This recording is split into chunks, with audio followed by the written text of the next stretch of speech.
Hello welcome to channel creepy trap. आज हम film के बारे में बात करने जा रहे हैं, wrong turn 5। So let's start. Film की शुरुआत एक टाउन फेयर से होती है, जहां लोग हैलोवीन के दिन माउंटेन मैन म्यूजिक फेस्टिवल मना रहे होते हैं।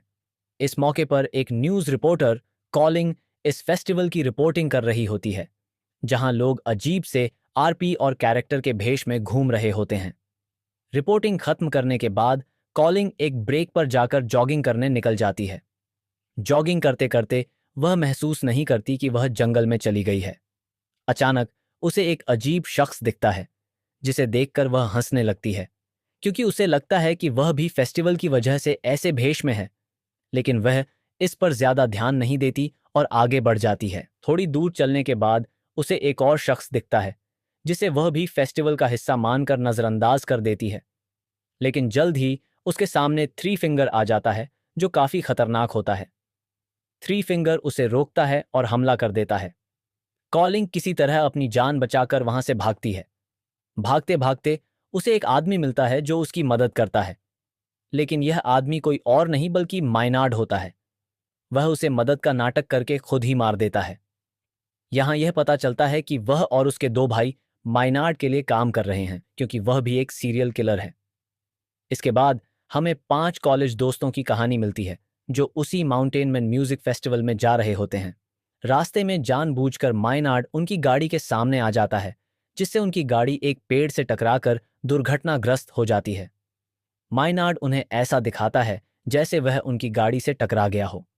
उन दोस्तों में से एक, जो गाड़ी चला रहा था, उसे शक होता है कि गाड़ी ने उसे नहीं मारा, और जब वह चेक करने जाता है तो माइनार्ड उस पर हमला कर देता है। तीनों दोस्त मिलकर उसे पीटना शुरू कर देते हैं, और यह सब तीनों भाई देख रहे होते हैं। अभी तीनों भाई उन पर हमला करने ही वाले होते हैं कि पुलिस ऑफिसर्स, शेरिफ, एंजेला और डेप्यूटी विग्स वहां पहुंच जाते हैं। एंजेला सभी को गिरफ्तार कर लेती है और डेप्यूटी विग्स को 2 ट्रकों के आने तक वहीं रुकने को कहती है। लेकिन जैसे ही वे चले जाते हैं, तीनों भाई विग्स पर हमला कर देते हैं और उसे मार डालते हैं। दूसरी ओर एक दोस्त, जो सभी दोष खुद पर ले लेता है, अपने दोस्तों को आजाद करवा देता है।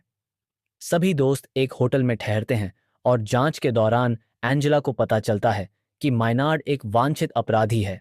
वह इसे उच्च अधिकारियों को सूचित करती है, जो सुबह आकर उसे ले जाने की बात करते हैं। माइनार्ड उसे चेतावनी देता है कि वह सुबह तक जिंदा नहीं रहेगी। फेस्टिवल के चलते पूरा टाउन खाली हो चुका था। तीनों भाई अपने ट्रक की मदद से फोन टॉवर गिरा देते हैं, जिससे सभी के मोबाइल सिग्नल चले जाते हैं। इसके बाद वे पावर प्लांट में जाकर पावर कट करने की कोशिश करते हैं। रास्ते में थ्री फिंगर को किसी एक सुरक्षा गार्ड ने देख लिया, और वह उसे बिजली के तारों में फंसाकर मार डालता है, जिससे उनका मकसद पूरा हो जाता है। पावर कट हो जाती है। एंजेला बाकी पुलिस अधिकारियों से संपर्क करने की कोशिश करती है, लेकिन वे सभी फेस्टिवल में व्यस्त होते हैं।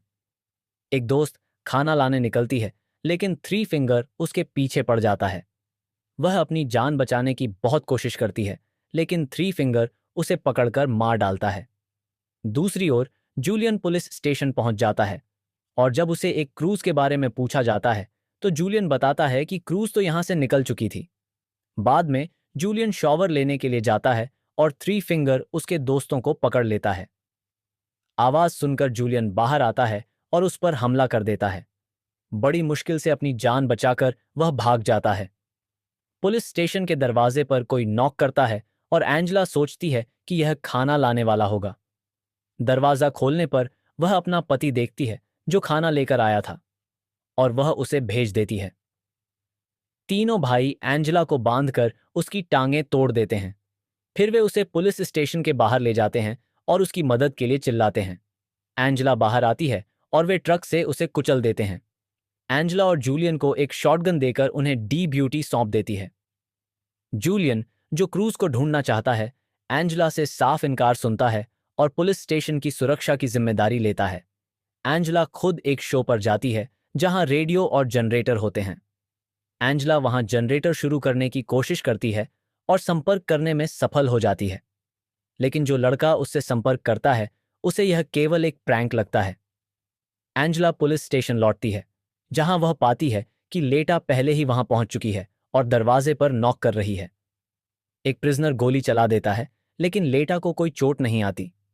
फिर एंजेला क्रूज के बारे में पूछती है, लेकिन लेटा उसे कुछ नहीं बता पाता।